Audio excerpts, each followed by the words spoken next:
政论作家范潮11月初因为心血管疾病过身，伊才甲68岁。伊在生时是真关心台湾的民主政治、台海的关系，也有世界局势。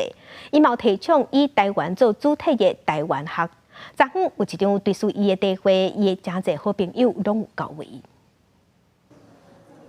政论作家范潮一生出版真侪册，嘛关注台湾的民主政治、台海关系和世界情势，提倡以台湾做主体的台湾学，认为民主自由才是咱伫列强之间的求生之道。范潮11月初因为心血管疾病过身，才到68岁。企业家周兴成、出版业董事长郑金河等等百多位好朋友拢来到范潮的追思会。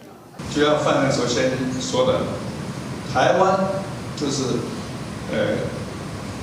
让中共将来后中国的中国有一丝希望的话，就在我们的政治制度上面，有给他可以模仿，可以给他效仿的民主制度啊。所以今天范畴先走了，我很钦佩他一个学哲学的人啊，他写的书、写的文章啊，所谈的话，其实都充满了一个哲学家这种关怀、热情。 严谨，这个洞见。在追思会的过程，参与的发言拢充满对台湾前途的烦恼和思考。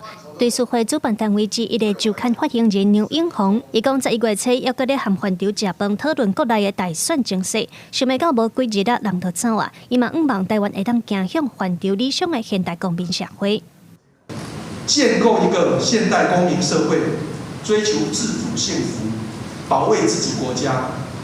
是范畴念之在之的目标，我更期待和在场所有的朋友继续努力，让我们一起及早建设台湾成一个真正进步的现代公民社会。联关乌行学院院长沈碧阳嘛来参加追思会，伊指出范潮的主张一直拢真强调敌我意识，这是面对台海冲突的时上要紧的代志。 范潮留予台湾的资产，就是经过伊的文章和册，解剖中国的角色，互台湾人了解。